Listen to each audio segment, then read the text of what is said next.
አንድ አምላክ በሚሆን በአብ በወልድ በመንፈስ ቅዱስ ስም ሚያዝያ 17 በዚች ቀን የዘብዴዎስ ልጅ የወንጌላዊ ዮሐንስ ወንድም ሐዋርያው ያዕቆብ በሰማዕትነት አረፈ። ይህም በእስያ ውስጥ ካስተማረ በኋላ እርቅ በተገኘበት በእውነተኛ አምላክ በጌታችን ወንጌል እንዲያስተምራቸው ለተበተኑ ወደ 12ቱ ነገድ ወጣ። እነርሱም አንድ አምላክን የሚያመልኩ አልነበሩም። እየራሳቸው የመረጡትን የሚያሰቷቸውን ጣዖታትን ያመልኩ ነበር እንጂ። የቄሳር ስልጣን በታች የተሾመ ሄሮድስም ሹመቱ በሚዳብርና መንግስቱ በሚጸና ገንዘብ ብዙ ግብር እንዲገብሩ እጅ መሻም እንዲያስገቡ አዘዘ። ያዕቆብ ግን ወደ እሳቸው በደረሰ ጊዜ በሀገራቸው ቋንቋ ሰበከላቸው። የፍጥረትን ሁሉ ቋንቋ ማወቅን እግዚአብሔር ሰጥቶት ነበርና የሚያውቀውንም የሰው ቋንቋ ብቻ አልነበረም፣ የእንስሳና የአራዊት የሰማይ ወፎችንም ቋንቋ ነበር እንጂ።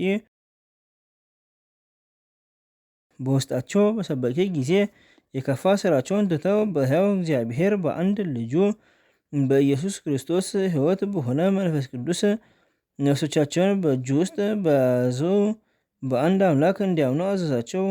እርሱም በሕያዋንና በሙታን ሊፈርድ የሚመጣ ነው። ዳግመኛም በማይጠፋና በማይበላሽ በሰማያት ድልብ ይሆንላቸው ዘንድ ከገንዘባቸው ለችግረኞችና ለድሆች እንዲመጸውቱ አዘዛቸው። ትምህርቱም በሰሙ ጊዜ ከክፉ ስራቸው ተመልሰው በክብር ባለቤት በጌታችን ኢየሱስ ክርስቶስ አመኑ። ሐዋርያ ያዕቆብም ትምህርቱን ፈጥነው ስለተቀበሉት እጅግ ወደዳቸው። በአብ በወልድ በመንፈስ ቅዱስ ስም አጠመቃቸው። በየሀገራቸውም ቤተክርስቲያን ሰራላቸው። ዳግመኛም ከእንስሶቻቸው ከሚዘሯቸው እህሎችና ከወይን አትክልቶች ፍሬዎች ለካህናትና ለድሆች ምግብ ሊሆን ለቤተ ክርስቲያን የመጀመሪያውን መባ እንዲሰጡ አዘዛቸው። ሕዝቡም በአንድ ቃል ያዘዝከንን ሁሉ እናደርጋለን አሉት። ከዚህ በኋላ ከእንስሳት የመጀመሪያውን የተወለደውን ከሁሉም ቀዳሚያቱንና አስራቱን ለቤተ ክርስቲያን አመጡ።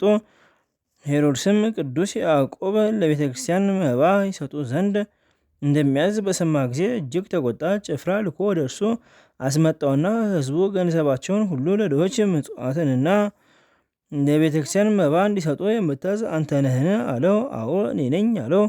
ያን ጊዜ ሄሮድስ ተቆጥቶ ራሱን በሰይፍ አንገቱን መቶት ቆረጠው። በኢየሩሳሌም ሁከትና ሽብር ሆነ። ደግሞ ከፋሲካ በዓል በኋላ ሊገድለው አስቦ የሐዋርያት አለቃ ጴጥሮስን ወስዶ አሰረው። የእግዚአብሔር መልአክም ሄሮድስን ቀሰፈው፣ ተበልቶ ተበላሽቶ ሞተ። ልዑል አምላክን አላከበረውምና። ቅዱስ ያዕቆብን ስጋ ግን ምዕመናን ወሰዱት፣ ገንዘውም በቤተ መቅደስ ውስጥ ቀበሩት። ለእግዚአብሔር ምስጋና ይሁን። የሐዋርያው የቅዱስ ያዕቆብ በረከት ከኛ ጋር ለዘላለሙ ትኑር አሜን።